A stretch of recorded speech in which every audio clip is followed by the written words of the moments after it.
से जुड़ी हर अपडेट के लिए अभी सब्सक्राइब करें हमारे YouTube चैनल और press the bell icon for latest notification. Lockdown के तीसरे फेज में आज कई तरह की छूट मिली। इसी के तहत ऑरेंज और ग्रीन जोन में शराब की दुकानें खुलने की इजाज़त दी गई, लेकिन इन दुकानों पर लॉकडाउन की धज्जियां उड़ती नजर आई। लोग सुबह 5 बजे से लाइनों में लग गए। कई दुकानों के बाहर 2-2 किलोमीटर तक लंबी लाइनें दिखाई दी। शराब के लिए लोग सोशल डिस्टेंसिंग रखते हुए कर्नाटका में दुकानें खुलने से पहले नारियल और अगरबत्ती चढ़ाकर पूजा करते नजर आए, तो दिल्ली के कई इलाकों में पुलिस को लाठीचार्ज करना पड़ा, जिस कारण से इस रेंज में शराब की सभी दुकानें बंद करवा दी गई।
सड़क परिवहन मंत्रालय की ओर से सभी वाहन चालकों को बताना चाहूंगी कि अगर उन्हें अंतर्राज्यीय आवाजाही में कोई भी समस्या आती है तो वे टोल फ्री नंबर 1930 पर कॉल कर सकते हैं।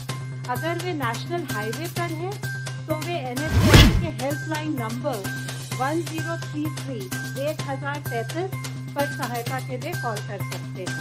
तहत 4 मई 2020 से लॉकडाउन को 2 सप्ताह और बढ़ाने का आदेश नए दिशा निर्देशों के साथ जारी किया है। आपने इन्हें पढ़ा होगा, पर इनके कुछ बिंदु मैं आपके साथ शेयर करना चाहूंगी।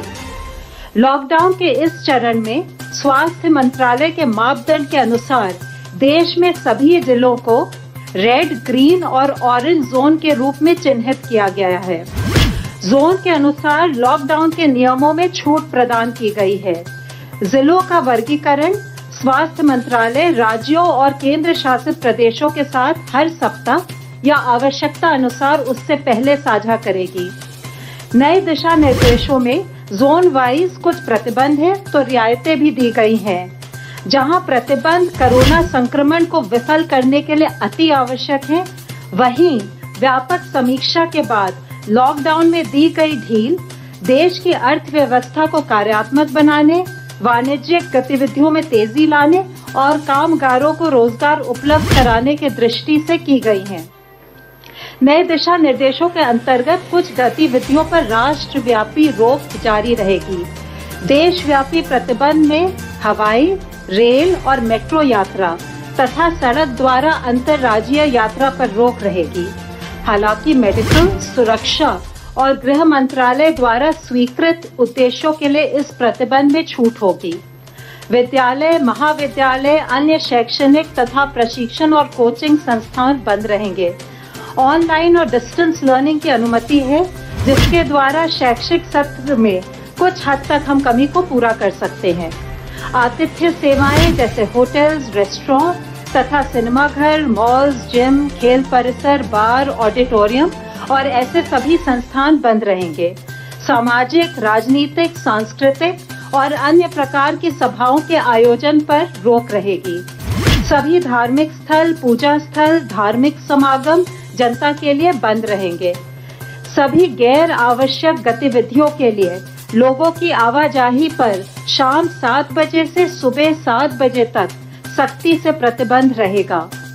65 वर्ष से अधिक उम्र के व्यक्तियों, बीमार लोगों, गर्भवती महिलाओं और 10 वर्ष से कम उम्र के बच्चों को आवश्यक जरूरतों और स्वास्थ्य उद्देश्यों को छोड़कर घर से बाहर निकलना वर्जित है। रेड जोन और ऑरेंज जोन में कुछ प्रतिबंध है, पर छूट भी है। रेड और ऑरेंज जोन में जो कंटेनमेंट जोन्स हैं, उनकी संवेदनशीलता को देखते हुए उसमें स्ट्रिक्ट पेरीमीटर कंट्रोल होगा, यानी आपातकालीन चिकित्सा सुविधा और आवश्यक वस्तुओं और सेवाओं की आपूर्ति बनाए रखने के अलावा कंटेनमेंट जोन के अंदर बाहर लोगों। मेरे करनाल वासी भाइयों बहनों,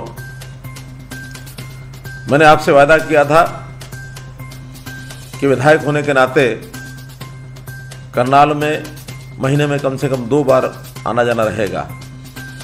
लेकिन आपको मालूम है कि इस कोरोना की महामारी और इससे निपटने के लिए जिस प्रकार की व्यस्तता बन गई है, उसमें मैं पिछले 1.5 महीने से करनाल नहीं आ सका हूँ। क्योंकि करनाल जहाँ मेरी कॉन्स्टिट्यूंसी है, विधानसभा क्षेत्र आप लोगों ने मुझे निर्वाचित किया है, वहीं आप लोगों के आशीर्वाद से मुख्यमंत्री का दायित्व होने के नाते मेरी दूसरी कॉन्स्टिट्यूंसी यदि कही जा सकती है तो हरियाणा पूरा प्रदेश भी है।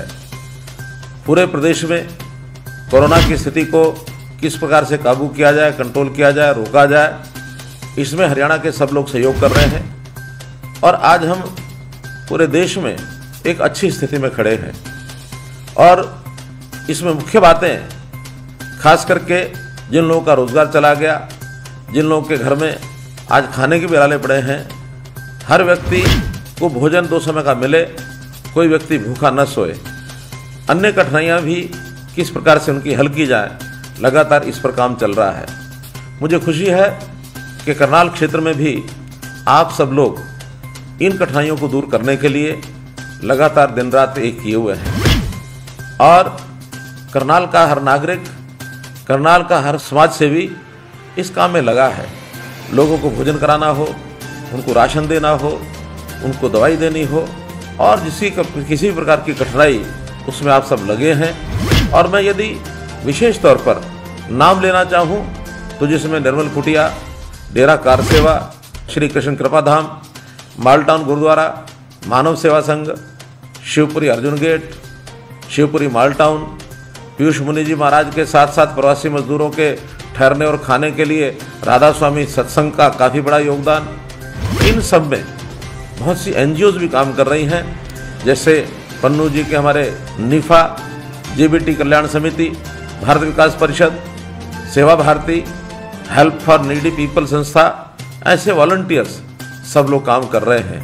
हम लोग पुलिस के साथ साथ सफाई कर्मचारी, एक प्रकार के कोरोना वॉरियर्स के रूप में डॉक्टर्स, नर्सेज, पैरामेडिकल स्टाफ, ये सब लोग काम में लगे हैं और इनकी साधना के कारण से करनाल भी इस कोरोना महामारी से काफ़ी बचा है।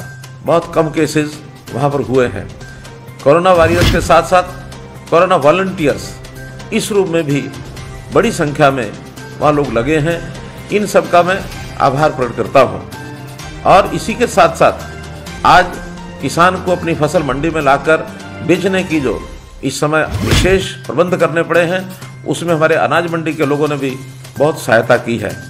जहाँ तक एडमिनिस्ट्रेशन, जो डिस्ट्रिक्ट एडमिनिस्ट्रेशन है, इनके भी सब लोग यानी नीचे से ऊपर तक चीज़ को बहुत अच्छे प्रकार से संभाल रहे हैं। ऐसा मैं इन सब का आभार प्रकट करता हूँ और क्षमा चाहता हूँ कि हो सकता अगले कुछ दिनों और भी मेरा आगमन न हो पाए।